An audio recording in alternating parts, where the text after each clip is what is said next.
Mi ath Airbus i'r penwythnos yn hedfan yn uchel, heb golli gêm hyd yma ac yn hannar ucha'r tabl. Porthmadog oedd ar ymwelwyr i frychdyn heddiw, doedden nhw ddim wedi ennill yr 1 pwynt.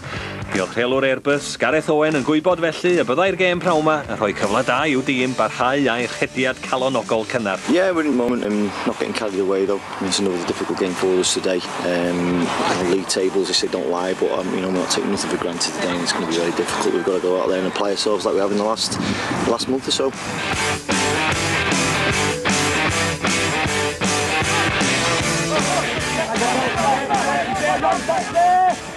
Airbus a Syglow yn chwilio am yr ymysodwr. Mae'n cwmpo i Paul Hallows. Hallows yn curo i ddyn a chyfle fan hyn i Hallows. O, Sigurd, Joe Sigurd, Ceidwad Port yn gwneud yn dda.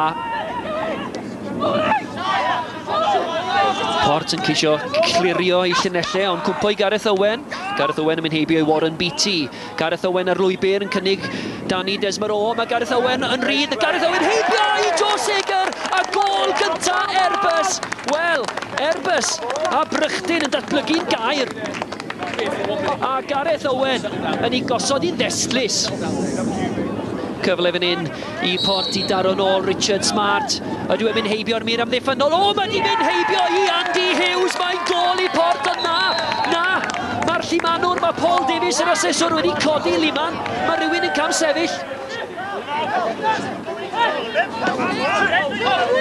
Dwy funud o amser ychwanegol wedi chwarae, a James Hosseini yw hwn.